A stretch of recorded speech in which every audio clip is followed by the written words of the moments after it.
As mudanças climáticas são o maior desafio ambiental e de desenvolvimento do século XXI. Uma série de eventos climáticos muito intensos ocorridos nesta última década já indicava que o clima do planeta está passando por uma transformação significativa.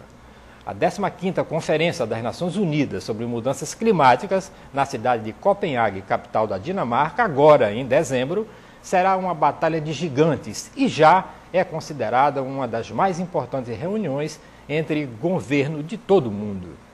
Olhares atentos de todas as nações seguirão os passos dos negociadores reunidos na conferência, ansiosos por um consenso em torno de um acordo global ambicioso para o período pós-2012.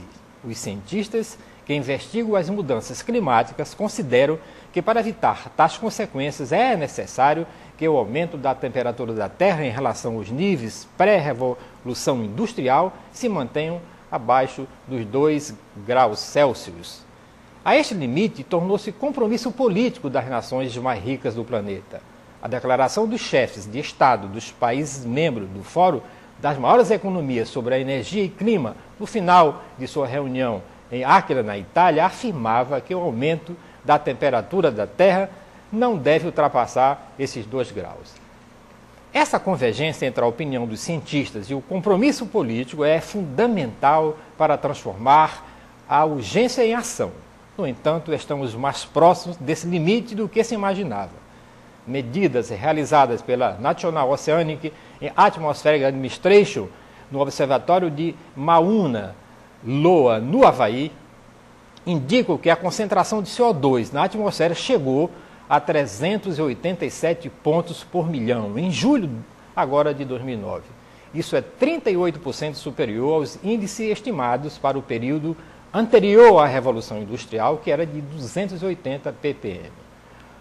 E segundo o painel intergovernamental de mudanças climáticas, a temperatura da Terra já aumentou em média 0,76 graus em relação àquele período. As informações mostram que a crise climática é grave e que o desafio de torná-la é imenso.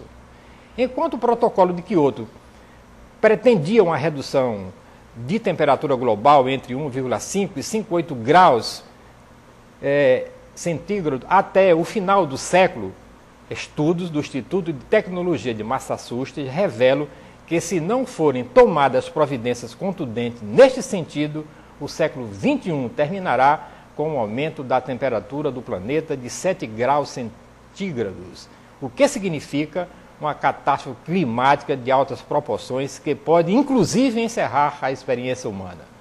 Seguindo essa premissa, em 2012, pode não ser o fim, mas será o começo do fim do mundo?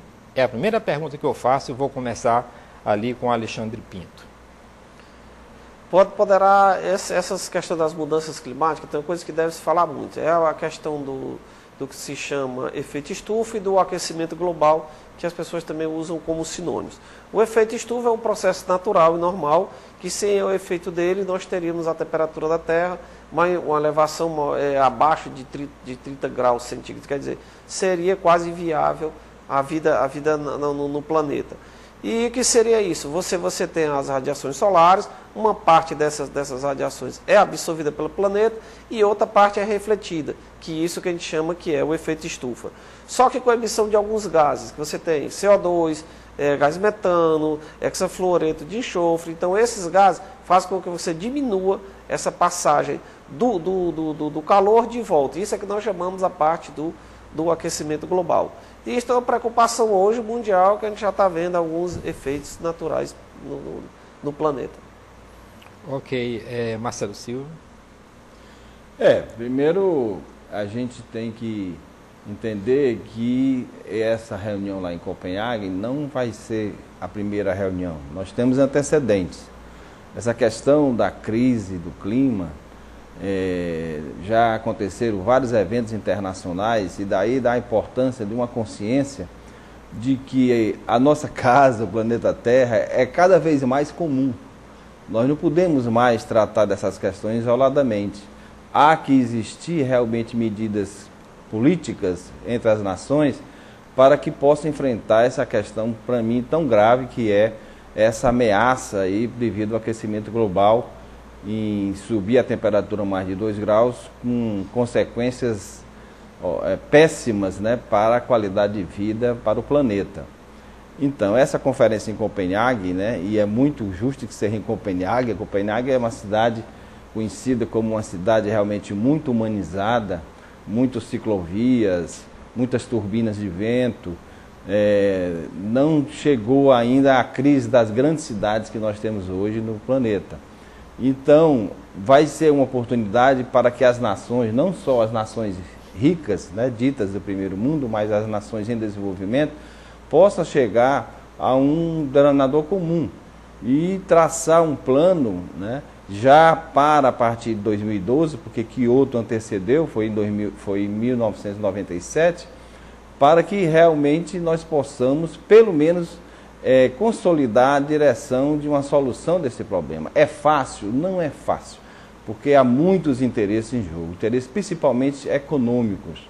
Isso vai ocasionar, com certeza, muitas inovações, muitas mudanças no modo da economia global e, com certeza, haverá muitos conflitos. Mas eu espero que Copenhague, pela própria característica da cidade, possa, vamos dizer assim, iluminar esses membros que vão participar, esses cidadãos mundiais que vão participar da conferência, para enfrentar essa questão da mudança do clima e que venham realmente soluções. Mas a gente já lamenta, né?